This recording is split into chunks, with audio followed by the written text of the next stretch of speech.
Hello guys, today I am going to explain you the Nun movie. Before that guys, please subscribe my channel for these kind of videos. In 1952 Romania, two nuns living at the St. Cathas monastery are attacked by an unseen evil force after entering a tunnel to retrieve an ancient Christian relic. The surviving nun, Sister Victoria, flees from the attacker, a demon appearing as a nun, and hangs herself. Her body is discovered by Frenchy, a villager who transports supplies to the nuns. The Vatican learns of the incident and summons Father Burke to Rome, where they ask him to travel with Sister Irene, a nun in her novitiate, to Romania in order to investigate the situation.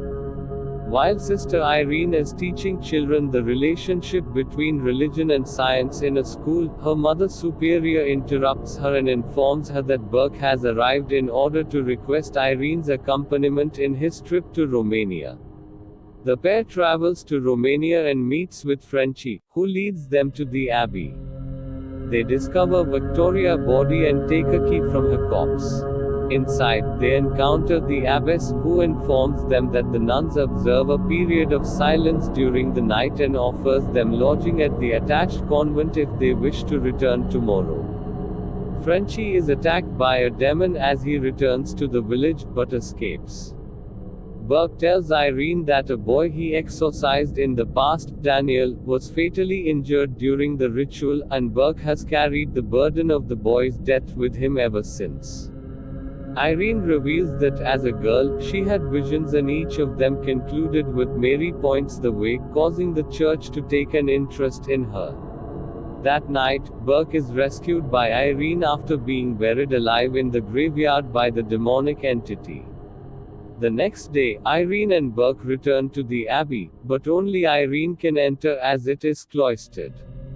She meets some of the other nuns and learns that they are praying constantly, swapping in shifts, to keep the evil entity at bay.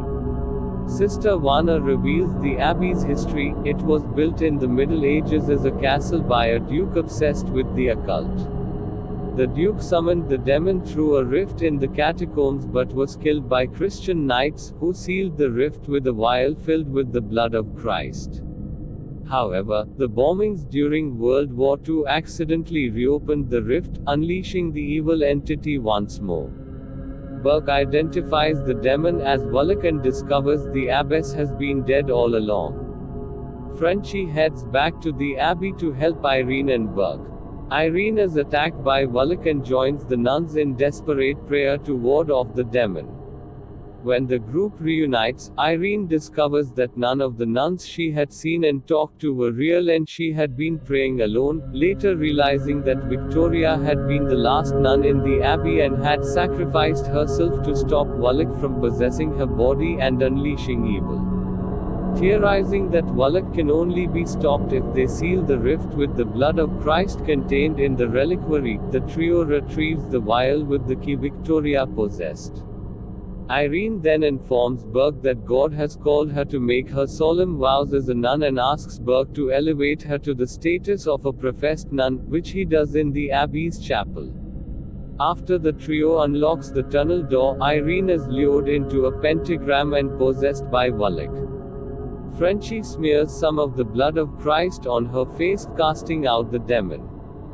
Burke is wounded by Daniel's ghost as Wallach starts to drown Irene in a flooded chamber. Irene expels the blood of Christ in the demon's face, banishing it as the blood of Christ seals the rift. After Frenchy resuscitates Irene, he reveals his real name as Morris. Unbeknownst to the others, Morris has been possessed by Wallach, as evidenced by an inverted cross on his neck. 20 years later at a university seminar in Wakefield, Massachusetts, Caroline Perron watches as Ed and Lorraine Warren present footage of their attempt to exorcise a possessed Morris. In the footage, Morris grabs Lorraine, giving her visions of Ed dying, which initiates the Warrens' investigation of the Perron farmhouse haunting.